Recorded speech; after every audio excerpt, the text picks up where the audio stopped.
Hello friends, কেমন আছো তোমরা? আবার একটা নতুন ভিডিও নিয়ে এসেছি।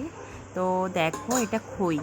খই খেতে কার ভালো লাগে জানি না, কিন্তু আমার তো একদমই মোটে ভালো লাগে না। কিন্তু খারাপ জিনিস কিভাবে যে মুখরোচক করে নেব সেটাই তোমাদের সাথে শেয়ার করছি।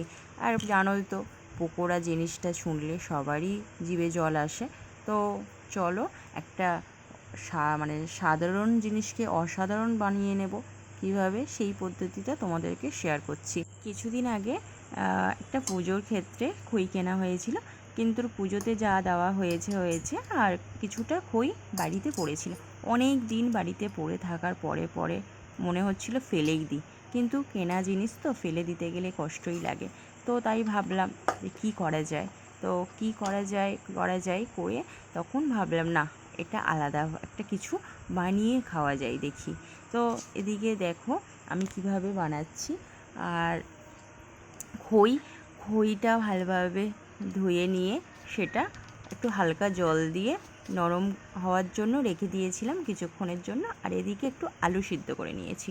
আলুটার সাথে খই, তার সাথে পেঁয়াজ, কাঁচা লঙ্কা, হলুদ, আর একটু গোলমরিচ গুঁড়ো আর কাশ্মীরি লঙ্কা গুঁড়ো, কারণ ঝাল খেতে অনেকের ভালোও লাগে না আর পারেও না ঝাল খেতে। তো ওইটা আগে ভালোভাবে আমি মাখিয়ে নিয়েছি।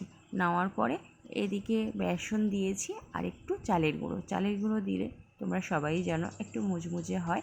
তো কর্নফ্লাওয়ারও দিতে পারো, কিন্তু কর্নফ্লাওয়ার ছিল না বলে আমি বেসন দিয়েই তৈরি করছি। তো এদিকে তেলটাও দিয়েছি।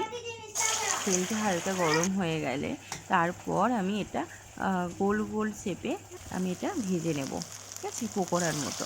তো হালকা আছে ভাজবে, টাইমটা একটু অনেকটাই লাগে, কারণ একটু ভিতরে আস্তে আস্তে না ভাজলে এটা পুড়ে যাওয়ার চান্সটা বেশিই থাকে। কারণ হালকা জিনিস তো খই, ওটা ভালোভাবে বেশি জোরে জাল দিলে খুব তাড়াতাড়ি ধরে যায়। তো এইভাবে আস্তে আস্তে উল্টে পাল্টে তোমরা একটু টাইম নিয়ে এটা ভেজে নেবে। তো এইভাবে তোমরা খইয়ের বড়া করে বা খইয়ের পকোড়া বানিয়ে একবার তোমরা বাড়িতে করে দেখো, অসাধারণ লাগে। তো এর সাথে অনেক মশলাও দিতে পারো। তো যত মশলা দেবে ততই টেস্টি আর আরও দারুণ হবে। তো চলো, এইভাবে লাল লাল করে তোমরাও পরিবেশন করতে পারো গরম গরম খইয়ের পকোড়া। আর এইভাবে সেভ করে রাখলে ভাজার সময় খুবই সুবিধা হয়, তাড়াতাড়ি ভাজা হয়েও যায়।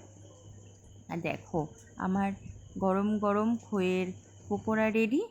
তো এটা একটু সস দিয়ে পরিবেশন করবে।